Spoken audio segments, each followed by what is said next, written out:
Billow Kerrow is the former Mandera senator. When he was a senator, he was the chair of the Finance and Budget Committee of the Senate. Previously, he'd been a member of the National Assembly. There, he was a shadow finance minister. He understands a thing or two or three or four about Kenya's budget and how we do. Or five. If you look at or five. If you look at all the headlines today in the papers, it's all about what? The finance bill.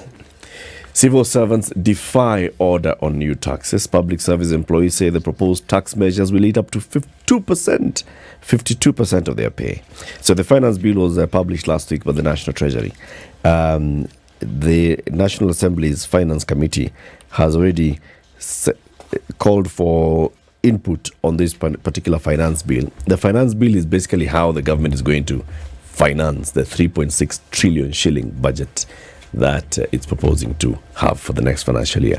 And Billow is here to explain to us what this means. Good morning. Morning, Eric. Good to have you here again. Yes. This finance bill, we have to... It is what they call an omnibus bill. It's a bill that has not just revenue measures, how the government intends to raise revenue to meet its expenditure budget, but finance bill also carries a lot of the government's policies on the economy and many other changes that the government want. If you will, it carries the fine print of what the government doesn't want you to see when they want to make legislation.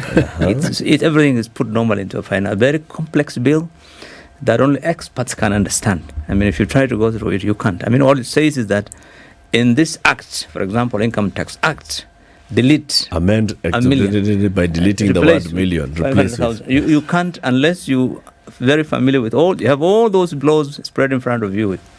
It's one of those bills the government uses when they want to push in some of the legislation that they don't want people to readily understand.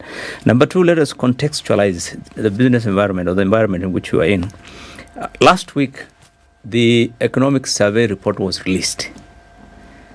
It gave a very rosy picture of the past 1 year. It said our economy grew by 4.8%. Yep. If you are in the developed world or anywhere in the Western countries, 4.8, your government would be elected unopposed, literally, because that's a very good performance. But you remember in our last year election, the previous administration and the current administration, they both alluded to the fact that the economy was in ICU. Yeah. The economy had collapsed. Yes. They said the economy was finished. It was on that platform on which this government campaigned and came in. So there is a disconnect. You have an economy that we were told was in ICU, and another one that the report says, it did very well, 4.8. You can't find 4.8 in many countries of the world. Or maybe it did very well in the ICU.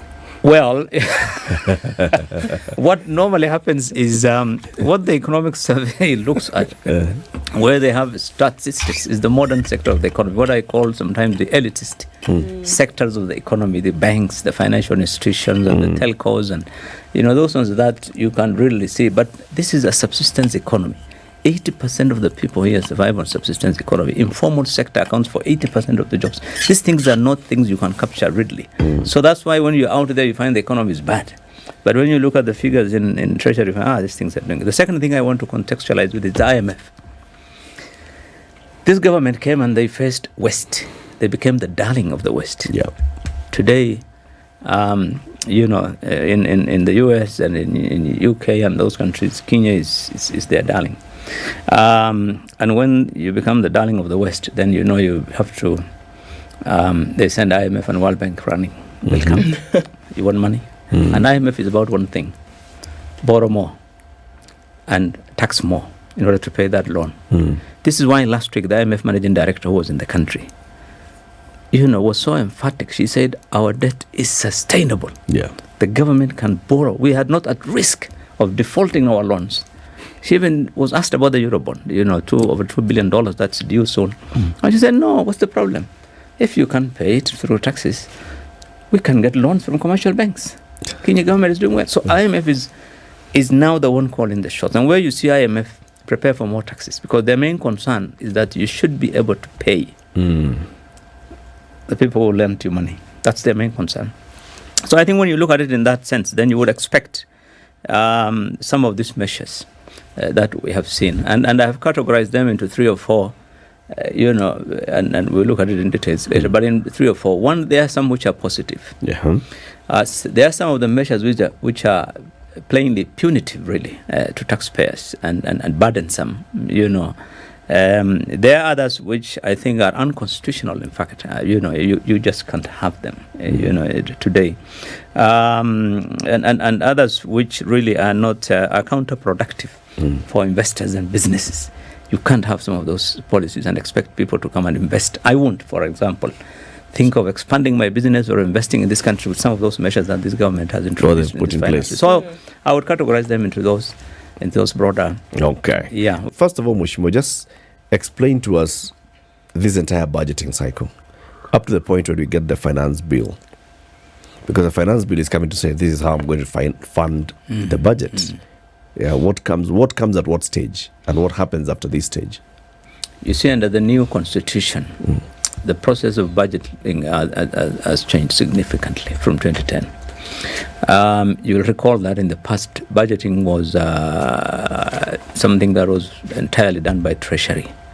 And these measures, like the ones that have been published now, would be in the briefcase that the minister would be carrying. You would not know about it, what taxes are going to increase, which ones will reduce, and those things used to be kept. But under 2010, the whole process of budgeting was underpinned by the need to enhance transparency. Number one. Number two, to get as much public participation as possible. And number three, to give Parliament, which is legally the representatives of the people, a larger role in the whole process of budgeting. This is why then the process starts, very, very early, from around September of the previous year. But by February, some of the budget documents, which we call the budget policy papers, for example, or the budget policy statement, is released in February. This is it gives, if you will, the strategic direction or the policy that the government wants to pursue, so that this finance bill and the estimates that will come would reflect that policy and that strategy. So that policy is debated and discussed by Parliament with the input of the public through public participation. So when those budget strategy papers have all been agreed, so this is supposed to reflect that generally, in a sense. So what comes here now is then the finance bill is published around April normally. And this gives the members of Parliament, the parliamentary committees, a chance to look at of the bill. And the bill is basically about how to raise revenue in order to meet the target that had been set for KRA. You will remember when the budget policy documents were done in February, they had set a target of 3.6 trillion as an expenditure target. Yeah. And that they intend to raise, revenues of almost close to 2.9 trillion. So this bill is supposed to come up with additional measures that will give that incremental amount of revenue that's required to achieve that target. And so from here now it goes to Parliament, and Parliament will obviously get the views of the public, and so whatever then is agreed, and the final is what goes into the budget day statement that he comes to read, which is basically a government's policy, economic policy, like for the next summary of 1 year. And it will also, after this, of course, the next thing that will get published then is, before even it comes for the budget, is the estimates. The estimates, which are the appropriations, how they intend to spend the money that they will collect and so forth. So after that, then of course the budget will be read out, which will be basically it ought not to be there, but you remember we allowed it because that's a culture that people so used tradition. But it's supposed to be a policy statement really on what the government wants to do in terms of the economy. And many of the government's policies and plans generally, and not just on the economy, they get announced in that statement. So the finance bill is, once Parliament has already approved the budget policy statement, it has said it's okay, you can spend 3.6 trillion shillings next year. And it looks like you want to raise 2.9 trillion shillings through taxes and other revenues. That's okay, go ahead. So finance bill is coming just to explain how these 2.9 trillion shillings will be raised. Yes, they need to raise. So it's a fait accompli then. Of course, many of the budget documents rarely get amended, even with Parliament putting it as input, by the way. Okay. It's not always that they amend. So when you talk about, previously you talk about this document then being made public to underpin the need for transparency after 2010, right? So why are we doing this then? If the last statement that you've made is actually the truth, why are we going through the rigors of public participation? Why are we going through all of this where people are going to come out and be quite upset about possibly half their earnings being taxed because government needs to fund this ballooning budget? Why are these processes taking place if truly it is a fait accompli? Why waste this time? Because we are hopeful that someone someday will listen, and hopefully they may not accept everything that we say, but if all the civil servants go on the street, they may say, okay, let's defer the NHIF increments, or let's defer the housing levy of 3%, or they might. So it's a possibility that given in government it's about pressure. So if the pressure exerted is huge, and Parliament itself, for example, says, no, this one we are not going to accept, then you might get away with some amendment here and there. But it's that because of that hope, because of that, people have to keep trying. You don't give up. If you keep quiet and say this is fait accompli, then of course but generally the practice has been what has been, presented as treasury has always is there perhaps succeeded. Also then an underlying expectation that the people of Kenya will not push back enough, and so they know that once it's already documented in this manner, the pushback is unlikely to be anything, earth moving, so they know it's going to go ahead. So then a pushback, like the rumblings of which we've seen then, is unexpected. The critical pushback is not expected so much. That is Parliament. The ones who have the right and have the teeth to take a pen and say, remove that one. That is the expectation from Treasury always, that Parliament will play ball with the executive and they will let through most of this. You have seen one of the most mundane things that has happened a couple of weeks ago is when Senate agreed with Treasury on the reduction of the amount of money that goes to counties. Yeah. And Senate only exists to serve the interest or protect the interest of the county. So they worry about Parliament, and when Parliament is in your pocket, you don't worry so much. You'd expect to get away with 99% of these things. So Parliament has already let us down this far. Okay, because we started raising these issues with the budget policy statement. 3.6 trillion shillings. Why do you need to spend 3.6 trillion shillings? Have you gotten to understand why we need to have a budget of 3.6 trillion shillings in the next financial year? Because the previous one was 3.2. The current financial year is 3.2 trillion. When the president went to Parliament for his first inaugural address to Parliament, he said, in fact, that 3.2 trillion shillings, I could cut 300 billion shillings like this. And I even said, I want the National Treasury to cut 300 billion shillings, which means in Kenya Kwanza's mind, this year's financial budget should be 3.2 minus 300. How much is that? 2.9. Their budget is 2.9 trillion shillings. So they've jumped from 2.9 trillion to 3.6 trillion shillings. Even more importantly, look at it from another perspective. The expenditure is about the revenue.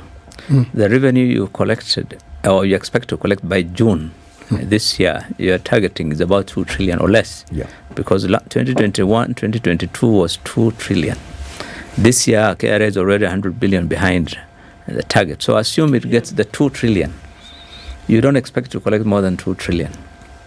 The situation is not good, and you want to spend 3.6 something trillion. I've never understood. I mean, you can see the disconnect between the expenditure Which you may explain and the this, revenues. Explain this to me, because I honestly don't understand this. We collect 2 trillion or thereabouts. What stops us from working with the 2 trillion? Why must we think of the trillions we don't have? I'm sure there's logic. I want to understand this logic. We know this is what we collect, but we insist that we must spend more. It's the politics. They need to be re-elected. The campaigns, the future. Those are the things which make you spend more than what you have. You want to please everyone so that you become the darling of everyone in the country and you get elected. That is the whole thing. Our actions are largely determined by politics, by the way. We don't look at 2023 and say we have 4 years to the next election. Let's try and run the country now. Every decision being made is about how it will impact on the next poll, and how would I be seen. And I want to be seen to have done very well. I want to be seen to have done better than the previous government. And so we are used to living larger than life. You know, we live very conspicuously. The government is known to be the most extravagant in the region. We really live large compared to any other government in Eastern Central Africa. Can you look? There's a lot of, just like we said, when this bill, at least when we saw the initial documentation come out, and then thereafter there are the rumblings, and you have a population that is quite worried about what it's going to mean to the little that they have in their hands today. What exactly does this bill portend then for the money that you will earn as a Kenyan today? Let me look at it from two perspectives. One, generally, revenue is generated from two major sources. One is the businesses, right? Yeah. These are duties and VAT and other income taxes and so forth from businesses. The second is from employees, the taxes on their income. On the businesses, I would say really some of the measures that have been put in here are quite counterproductive. It would not encourage investors. You would not feel like coming to Kenya. You would be better off going to Uganda, better off going to Egypt, or South Africa for that matter. And there are many reasons. For example, the cost of, in business, when you're producing something, you want to be very competitive in your pricing. You want to sell whatever you produce.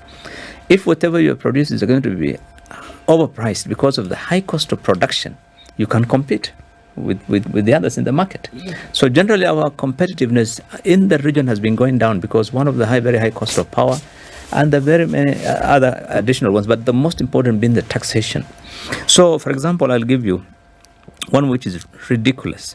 When you say, if you have a dispute with KRA on a tax, and you have gone to a tribunal, and there's no agreement, and you want to go to court, you cannot go until you put 20% deposit. And if you have lived in this country and doing business, KRA always comes up with arbitrary tax assessment. This is their tradition, especially in the last 10 years. And I'll give you, even my own small business, they have come to me a couple of years ago and said, we want 2 billion. 2 billion. 2 billion in taxes. I told them, okay, take the business and give me the change, please. Give me $1 billion. Because this is not even worth $1 billion or even $500 million. And you want 2 billion, which means I have made a profit of over 10 billion for them to ask for a demand of. So, this matter goes to their tribunal, and you want to, dispute that case and contest, put 20%. There's no business which will survive that kind of thing. So just in your case, for example, just remove 400 million and put in an account somewhere. Yes. To be sitting somewhere and you know how the process of the court cases go. It can go on for the next 4 or 5 years. And then you expand the dividend, the tax on dividend to 15%. I find it ridiculously high. For example, I do a business. Why do I do a business? I want to make profits. Yeah. So I make my profits, and you tax me 30% corporation tax on my profit. Yep. So I pay 30%. Yep. The net now that remains, I want to take it as my dividend as a shareholder. See, we want 15%. Pay 15% on that net again. So essentially you're taxing 45%. Essentially. Yeah, basically, because you are the one of the business, you are the shareholder, you are the business. Yep. You will end up paying up to 45%. And then you have introduced so many other costs. For example, when you tell my employee, my CEO, anything above 500,000 now, I pay additional 5% tax. In addition to what you already pay. Oh yes, the taxes will be more. You'll pay tax for NHIF more. You'll pay NSSF more. You'll pay housing more. Everything the employer has to contribute an equivalent amount. This is business.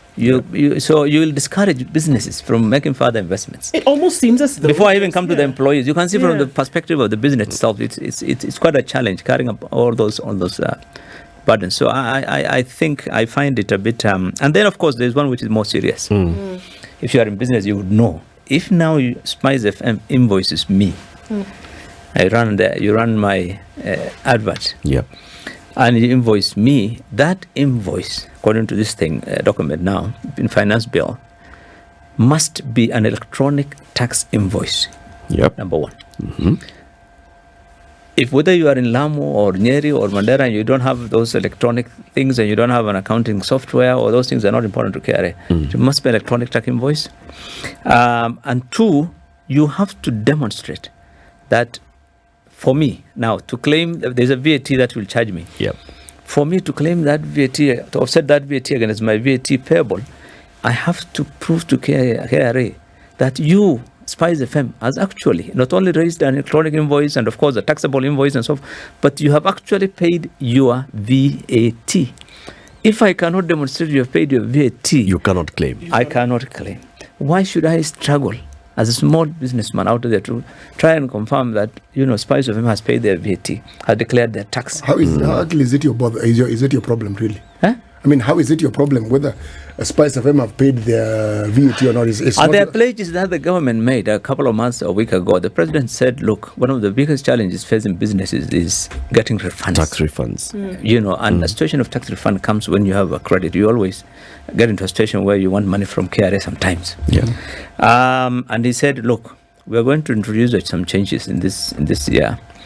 And you should be able to offset. If you have a claim on one form of tax, you should be able to offset against all the others. Yeah. For example, I have VAT refund due of 100 million from government. I have another one, pay as you earn or income tax or something payable to government. I should be able to offset. The situation now is you want hundreds of millions from government on one type of tax, but you cannot offset it again. Even within the withholding tax, for example. You can't offset it within the system. No, you can't. You have to pay them their money. The one you want from them, you'll have to wait. And then they introduce this 3 days thing. For example, withholding tax. Now, when I'm paying you now of the invoice of Spice FM, I should deduct 2%, what they call withholding tax, VAT withholding tax, 2% I must deduct and pay to KRA. It used to be paid by 20th of the following month, like the normal VAT and so forth. In this new law, I have to pay that 2% within 3 days. Immediately, so I will be busy all the time trying to pay KRA. Reconciling and paying If KRA. you are an agent looking after my house, they used to collect, Now you become a withholding tax agent, the rent collector, like Lloyd Masikas and those guys who manage properties. Yeah. Now they have to deduct withholding tax and pay within 24 hours for them. Withholding VAT now has to be paid within 3 days. Tax should not be administratively burdensome, really. It should not be difficult. It should not make things very difficult for business. Unfortunately, when you're looking for pennies all the time, you don't look at those things. KRA has a target. They're being told we want 3.6 this year. Next year, they've already been told 4. By 2027, they've already been told 6 trillion is what is required. So these guys, they will just sit down and say, okay, let us hang the guys one by one. Before we even get to employees. Hey, Ndu. Okay. So this was all really looking scary already, and everybody wants to retreat to their bunker. I don't know, you're calling it hope, but okay. And that was just businesses, Billow. Now, employees, these employees are already crying and may not even understand the length and breadth of what this actually does mean. You said you're going to tell us now, what does it mean for employees who then will face a lot of these issues coming up under this bill? Employees have two challenges. One from KRA and one from the employer. The employer would obviously, inevitably, try to, cut costs. So what would that mean? It means some employees will be fired. You'll reduce your costs. You'll lose jobs. Some benefits will go. Some pay will reduce. So the employer would probably do that, and that will impact on the employees significantly. The second, of course, is their net take home. What goes into their pockets will be reduced if everything here sees the light of the day. In terms of the additional taxes, additional levies, all this.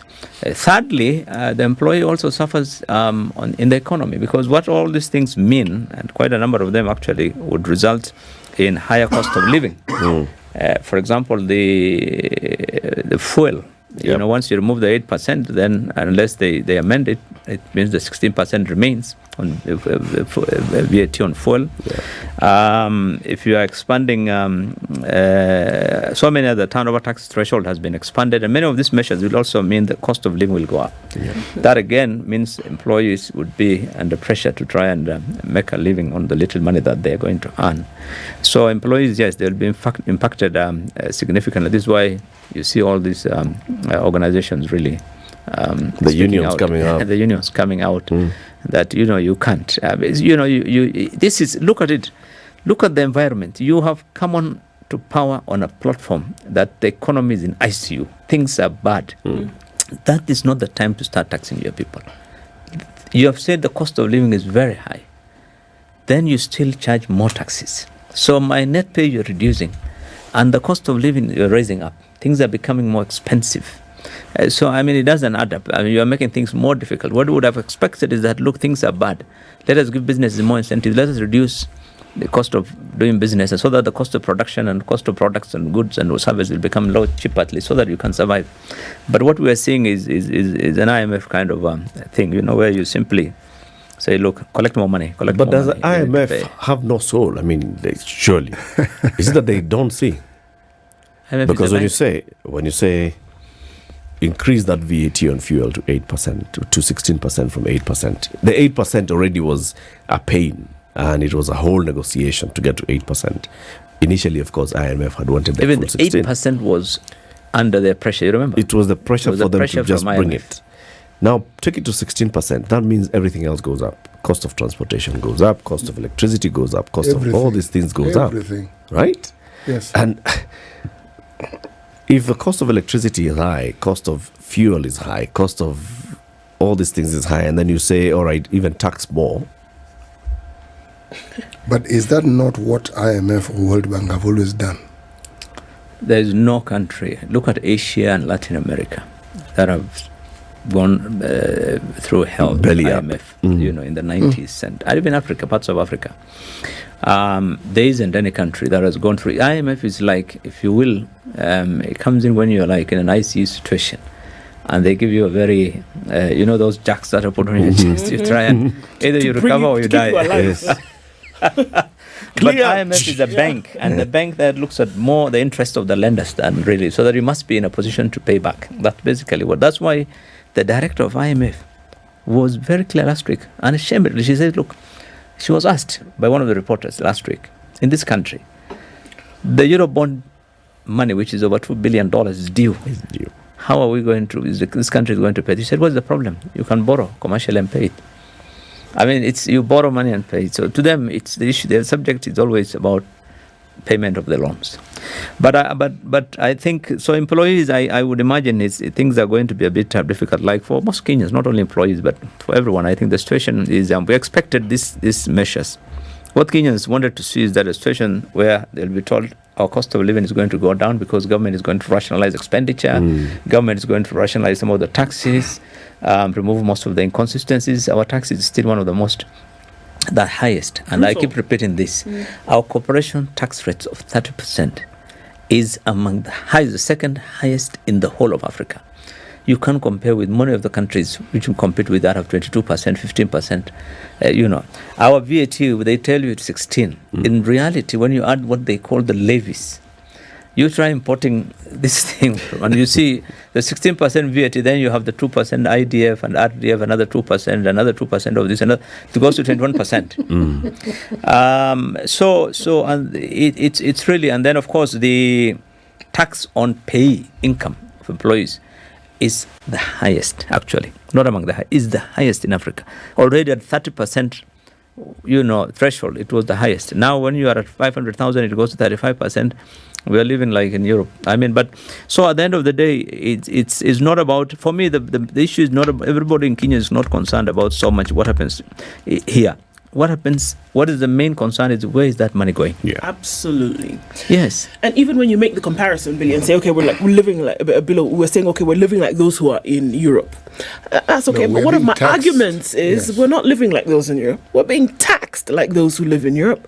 But the thing is that those who live in Europe and are taxed so heavily, up to 50% in some cases, can see the result of that taxation. Medical cover, Medical education, cover, health, education, job security, social infrastructure security. is I mean, so top many of the things. range. And here we are saying, do it some more. 4 trillion in another 4 years or so. 6 trillion in about 4 years after that. Where is it going to come from? I mean, and so here we are saying that the things that you talk about, reducing the cost of doing business, creating an environment whereby it's conducive for people to do business, to invite investors into the country, it seems that all of this is being done to do the exact opposite, to chase would-be investors away. And you're not just flirting with the possibility, you're actually courting, sitting down and having a dinner date with this thing, because people are actually not going to come. 1. 2, how do you deal with an already frustrated populace who before we saw things like this, people already crying about how life has become you see, one of the expensive. things Kenyans will be looking forward to next month when they submit their budget statement or budget speech is how they will deal with the expenditure side concerns, for example, on corruption. Because they know that most of this money, it's not being spent on value for money because of corruption. Exactly. And let me tell you, if there's going to be a government where supplies to government is inflated and the government will not be getting value, it is this government. More than any other I have seen. Already, the 6 months I have seen, the supplies to government, the contracts, everything is inflated crazy, including what's going on in KNTC and all these other institutions. So I think the thing that will bring these guys to their senses is when KRA, with all these measures, will not be able to raise this revenue, and then they will be forced to borrow. They've already done that, by the way. In the 6 months to December to January now, the government has borrowed over 500 billion. The same government that said we are going to stop borrowing. Yep. Last week they signed on Africa Exim Bank to another $3 billion that they will need to take. Already they are borrowing more. And IMF is saying yesterday, the managing director was, she said, we're going to give you guys this country more money again. So you will be borrowing more, and the consequences of that is that the next few years Kenyans will have to dig deeper. Businesses will continue shutting down.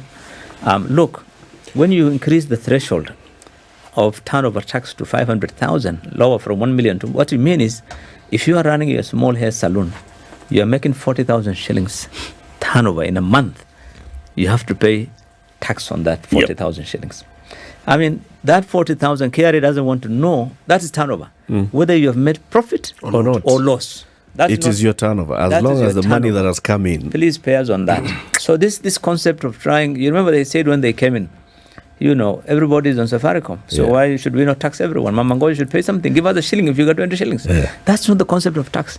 Tax should not be a burden. Tax is it's got threshold all over the world. There's a threshold. That's why even on payee, when you're earning less than 25,000, you don't pay as you earn or income. The idea is there has to be a threshold. Below that, it's your own survival, really. And the government has no mandate anywhere in the world to tax people the way they want. You tax so that you can allow people also something in their pocket and also provide some services to the people you govern. What I can't help thinking is, why is this government fomenting revolt? Because, yes, it's like any and every possible way in which you can make the lives of citizens difficult, they're going for it. It's like they're leaving nothing to chance. They know Kenyans don't revolt. Exactly. This country has been screwed up by every government for the last, I don't know. There was a time when the German ambassador said, if what is happening in Kenya was happening in other countries, people would be on the streets every day. But they're used to that. This is a country where people are very, they just absorb. I don't know for how long, but we were told by this government in their campaign platform, we will do an economic revolution. And they're doing it. But you all assume that the economic revolution meant that things were going to go. Maybe the revolution is that things will go as high as possible. That's the revolution. This is what they promised. So I want to mention three things in this finance bill also, which are additional to the business. For example, where they said the definition of the word person. You know, in income tax, the person refers to an individual or a company who is required to pay tax. And they've expanded that definition in this finance bill to include relatives. That means you are responsible when you are dealing with your tax as a person. That person includes your relatives, your uncles and nieces and cousins and their tax. How? This is one of the most ridiculous things in this finance bill, and this they amend before it goes to Parliament. Wait. Explain that a bit. The second is... No, explain the relative bit. No, you see... When you're paying tax... You pay as an individual. You should not be concerned about the tax of your wife or your son or your daughter or your relatives. So how do they want me to cover the relative bit? This is something that is really ridiculous. That definition, if you look at it, the finance bill, you find they've expanded that definition to include relatives, but it doesn't make sense. I have no, under the Constitution, I have no responsibility really about dealing with that. The second thing which I found was also is the 10% export and investment promotion levy. Something Kenya Association of Manufacturers said is ridiculous, and they've tried to go against it. Because what you're saying is, if I am a manufacturer of this metallic products, yes, and I need to import some raw material, I have to pay 10% levy additionally on top of all those taxes, because you want to encourage local. Now, if the local one is expensive, for example, clinker, they have introduced 10% on cement. Yes, they have. Yeah. So, and we import about 700,000 metric tons of clinker every year, because what we have here is not adequate. And what we produce here is expensive. What you are doing is then you are saying the cost of cement will have to go up because nobody will import the clinker from outside because of this 10% levy. Source locally. So you have to source locally, and if you source locally, then the cost of production of that clinker is high already. You can't be competitive. So the cost of some things you are doing. You're trying to look for whatever to protect one or two companies, and this finance bill is something that is normally about the lobby. Yeah. So some of these things are based on protecting a particular industry, a particular company, a particular business that says I want to put this levy so that I am the source, or we are the sole suppliers of those things in the country.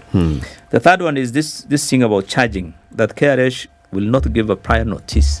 They'll simply write to the registrar of lands and secure your property in order to recover their money. I also find that that's a bit ridiculous. A bit ridiculous. So what are our courts for then? Yes, and the courts, they even said you can't go to court, you have to pay 20%. The idea is they want to discourage you from going to courts, some of these actions.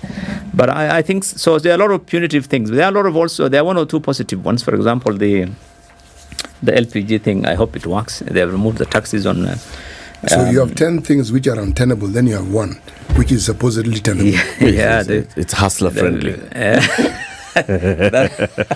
Billow, you said that a lot of these things that we see at the beginning is that they're political in nature, right? Of course, budgeting is all politics. It's all politics. At the same time, a lot of the promises that we saw being made during the campaign period were 1,000% political in nature. It was essentially manifesto, and it looked all glossy and very nice and very technocratic, but it was political at the end of the day. The most prominent political statements in the campaigns were two, and you have got thousands of clips on that. One where they said we'll reduce the taxes. This is it, and that's it was what all I'm over. about to say. Yep. All over by the entire Kenya Kwanza coalition partners. Exactly. And we're seeing the opposite. The second one is on the debt. They said we will no more borrowing. Stop borrowing. It was clear. Both of them were at every rally. Yep. That this taxes must be reduced by half. I remember Mr. Mudavadi, for example, in his campaign, it was categorical that he'll reduce taxes they'll go down by half. But both of them, they're being done. Taxes are going up. And more borrowing is happening. More borrowing. And clearly, obviously, you see, when you get into government, you find so many other establishment. Well, sure. However, but shouldn't there be, at least a little bit of an inkling close to what you said that you were going to do? There should be some semblance of your willingness to having, By now, what they should have done is sit with their lenders, Kenya government should have, in the last 6 months, sat with every lender, multilateral and bilateral one, and tried to renegotiate or reschedule the loans as much as possible, so that at least the impact of the payment, which is what they said is the reason why they have gone into this, can be, and there's no lender who does not, even your own banker. If you go and say, look, my situation is not good, can we renegotiate my loan? They will. I think that should have been their primary thing. The second is rationalize expenditure of government. We haven't seen that. We have seen a situation where the government has been expanded, living large, literally, completely, you cannot imagine. So, forget about the recruitments of this or that offices, but the expenditures, the way the money is being allocated and the kind of expenditures the government is going in, you wouldn't imagine this government is having serious problems with loans. You would think this government, everything is okay. When you have a situation where the things are tight, you'd see it on the ground. Feel it, You'd feel it, and you would try to reduce this or that expenditure. Yesterday I was looking at the votes on for the State House, and I saw the Council of Economic Advisors. So the guys who determine all these things, and they're quite a team, and their budget is 189 million. They vote in that house, and then 189 million. The Council of Economic Advisors. What do they need that money for exactly? Well, it includes all their packs and their they need an office. It's a new thing. They need an office. They need furniture. But they're based in State House. So compare that to what the offices of the two first ladies got. 700 million. Budget. And you're the economic advisors. But basically, I'm just going to give you an illustration that the government really should rationalize expenditure. In this country, that is our biggest challenge. I always have a question and concern about the National Treasury. We talk about the people who work at the National Treasury, sharp brains, experienced and all, well educated, but they're the ones who draft these things. Is it that they succumb to political pressure, or is it that they are the ones who actually advise the politicians on how to go? Or are there some specific people who are given the task of drafting these nasty things? There's the people who have specialities in drafting such things. So when you want to draft something punitive, say go to so and so. Yeah. Because how can our best brains every year come up with something like this? Lead us to this situation? And they understand their economics, they understand their finance, and they know these things are counterproductive. Yeah, and let me say there are a couple of reasons why. You see, when you are in the Treasury, you are a political appointee of the president. You would then be, subservient to the appointing authority, and you'll try to do things that and in budget, let me tell you, everything in budget must be approved by the president before these things come to the public or to parliament. Yeah. All these documents, you sit with the boss, and he goes through. Says, okay, this one goes, this one doesn't go. So you don't want to be on the wrong side of your appointing authority. Second, you are given targets. Boss says, I want 3 trillion next year because I have to do certain things. So find out how you can raise it. So you tell KRA, I want 3 trillion. So KRA will take the Income Tax Act and go with a pencil and find out how they can. Media houses, media content, digital content producers, and do this and do that and recover this. You must pay now 15% VAT on your digital. It's madness. So you have to meet those targets. But I agree with you that Treasury should actually be an advisor to the government. Yeah. It should not be like other ministries, because Treasury is the one that is not only custodian of public investments and assets, but Treasury is the one that controls the economic policy of the government. It's anchored in Treasury. The resources of the government are in Treasury. This is an institution that can see the impact of every action here. Yep. On the future, on the economy, on the public, on the employment, on everything. They should be in a position to advise the government, no, this action is not workable. And this is why in certain countries, Treasury is an independent institution from Minister of Finance. I discussed this recently on some, and I was asked, and I said, in this country, independent offices have not been very successful. We have, this constitution set up many independent institutions and commissions, and the objective was to ensure that checks and balances in government, so that government does not go to excesses. But unfortunately, people have been appointed, even in those independent offices, have tended to play ball with the executive, and therefore the impact has not been felt. A good example is Parliament, which is one of the most important institutions in terms of checks and balances that should determine, no, this should not happen, or this should happen. You can't borrow this. But every time they want to borrow, you just go and say, please increase the level. It's 10 trillion, now make it 12 trillion, they just sign.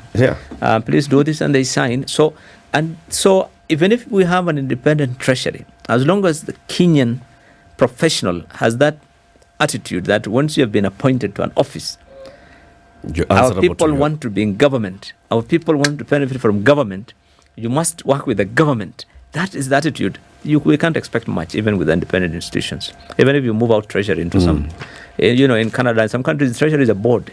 It's not just but it's because those institutions are independent, and they tell the government, no, sorry, you can't do this. This one you cannot move. Yes, we can't tax here. We must ring-fence this kind of, because treasury goes beyond the administration. It's thinking 25 years ahead. Anyway, Billow, thank you very much. Always a pleasure having you. Thank you.